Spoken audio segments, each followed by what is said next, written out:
Hello chess fans and welcome to Chess 5, and today we are going to see a very interesting game between Wesley versus Sam Shankland, and the game is from the Grand Chess to St. Louis Rapid and Blitz 2021. And the game I'm going to show you is from the Rapid section, and this is the round number 3. The tournament just started yesterday. So this is the first encounter between Sam Shankland and the Wesley Soap. Sam Shankland is having a rating of 2600 and Wesley is having the rating of more than 2750. So obviously Wesley is having the odds, but chess is unpredictable. Anything can happen. So the time format is 15 minutes plus 10-second increment. So let's see what happened in the game. So Wesley with the white pieces and Sam Shankland with the black pieces. So let's check it out what happened in this interesting game. So till then, stay tuned and keep watching Chess 5.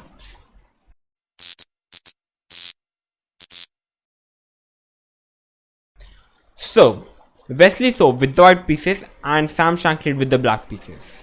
So Wesley with the white pieces started with 1 d4 and Sam Shankland with the black pieces replied with d5. We have c4, c6, knight f3, knight f6, e3. So we are having the Slav defense variation. We have bishop to f5 by black, knight to c3, e6, knight h4. So direct going for the bishop on f5 because the bishop on f5 is the key bishop for black. Yeah, because obviously the bishop is very active. So after knight h4, black played bishop to e4. We have f3 kicking the bishop back to g6. So we have bishop g6, and now we have queen to b3 by Wesley hitting the pawn on b7. So Sam Shankland simply played queen c7. You can also play queen b6 in this position, but he gone for queen c7, denying the queen trade. So queen c7, we have a pawn trade, and now we have bishop to d2 by Wesley. So perhaps white is preparing to play rook c1, hitting the queen. So black plays knight to c6, and now we have long castle by Wesley. If I was in this position, perhaps I would have captured the bishop, and then I would have played bishop to d3, and perhaps king f2, h3, rook e1, and played e4 at some point. But Wesley played long castle. We have a6 by black, so definitely black wants to attack with b5. We have knight and bishop trade. So we have king b1 now. We have knight to d7 by black, and now we have rook to c1 by white. So now the queen is in the way of the rook. Now it's actually an equal position, but it looks quite pleasant position for white because white is having the bishop pair. White rook is very nicely placed. White have even castle. It's very nice position for white. So after castle, black played bishop e7, also ready for castle. We have bishop d3, rook to c8, knight to e2, castle, and now we have h4 by white. We have b5 by black, h5 by white. So white is just going all in for the attack. We have g5, king a1, knight b6, bishop b1. So knight wants to come on c4. So we have knight to c4, bishop to e1, bishop f6. At the place of playing bishop f6, a much better move in this position could have been to play a5, simply going for the attack, just trying to push the pawn. But he played bishop f6. Perhaps he was thinking that if Wesley goes for the pawn push, he would play g6, and when even Wesley will even push his h6 pawn further by playing h7, he's going to play king h8 and followed by bishop g7, and the king is going to be very safe. That was the idea of playing bishop f6. We have queen d3 by white now. Checkmate in one move. So definitely Sam Shankland noticed it and played rook d8, And now we have G3, B3. You can play queen to H7 check, but okay, after King F8, it's a fine position for both the side. Although white is slightly better, but before giving a check, white is still better. So after Rook D8, we have B3 by white hitting the knight. We have knight to D6, Bishop B4, King F8 trying to run with the king, Bishop C5, E5, Knight to C3, Knight to E7, Queen H7 coming up with the queen. Perhaps white wants to push now. We have King E8, Rook H1, and now we have King to D7. At the place of playing Rook H1 in this position, white should have played something like Knight to E2 in this position, or you can push the pawn directly, but playing Knight E2 is much better. After Knight E2, if black tries to play King D7, which is the best move, trying to run with the king, then we will capture the pawn. After Bishop into E5, we have Bishop D4, Bishop into D4 check, Knight into D4. Now we have Queen into C1. So sacrificing the queen for the two rooks. And after Rook into C1, white is going to capture the G7 pawn. And now because of the H5 pawn, white is better in this position. So this could be a possibility for Wesley so to play. But after Knight E2, but he didn't go for Knight E2 and he played Rook E1 in this position. Yeah, he wants to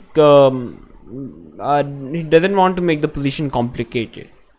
So after Rook E1, we have King to D7 by black, which was blunder by Sam Shankland. At the place of playing King D7, he should have played Queen A5 in this position, because after Queen A5, there is a serious threat from the black side. If you try to play something normal like B4, trying to protect the pawn structure, now coming a very dangerous move, which is, can you find it? Rook into C5, sacrificing the rook for the bishop. You have to capture, and now comes E5 by black, hitting the knight as well as with the queen. So if white tries to play King B1, trying to defend the knight, black can play B4. Not even B4. B4 is the third best move, but it's the most simple move. But even Rook C8 is winning. If you try to capture the knight, then black can capture the knight as well, and it's mate in 7. If you try to capture the rook, it's Queen into C3 check, King A3, Queen F5, and it's game over. So this was the reason that Queen F5 should have been played, but okay, obviously Wesley, so after Queen F5, Wesley so is not going to be more careless by playing B4. He will play Bishop into D6, and it's an equal position. But Queen into Queen to A5 would have been a nice approach by him, but he played King to D7 in the game. We have a pawn trade, and now we have Bishop to D4 by Wesley. So we have the Bishop trade. We have Queen A5 by black, King to B2 because the knight was attacked 2 times. We have Rook E8, Queen into G7. Now Wesley captured the pawn, and now white is completely winning because of the H pawn, because it's just a passer. We have Queen B4 by black, Bishop D3, and now we have Knight to C4 check by Sam Shankland. You cannot capture the knight with the pawn because the pawn is pinned. So we have Bishop trade with the knight. So black captured the bishop with the B pawn. We have Queen into F7, and now it's completely winning for white because we have just black King on D7 is just completely crushed. You have vulnerable. And if I talk about white king, it's pretty safe comparatively to black king on D7. After Queen into F7, we have C into B3. And now we have Queen E6 check, King to D8, A3 hitting the queen, Queen B8, Knight into D5 capturing the pawn. We have Rook into C1. You cannot capture the knight on D5 because Queen into E8 is a checkmate. So we have Rook into C1, Rook into C1, Knight G8, after Queen into A7, Queen into A6 on the move number 41. Wesley so with the white pieces won the game, and Sam Shankland with the black pieces resigned the game, and we have the winner. So if I talk about materially, Wesley so is 3 pawn up, and definitely if I talk about position, anyone would able to guess that okay, why Sam Shankland resigned the game. It's completely crushing the position.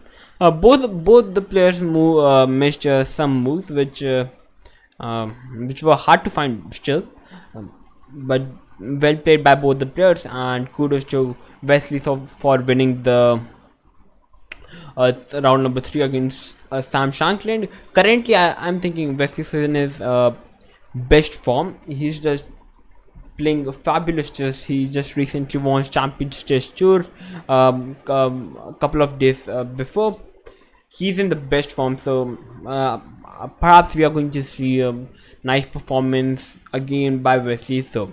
So till then, I'm going to so till then, if you are new to my channel, then please subscribe to my channel. If you like the game, then please like to my video. I'm going to come up with these new videos for you. So till then, stay tuned and keep watching Chess Vibes.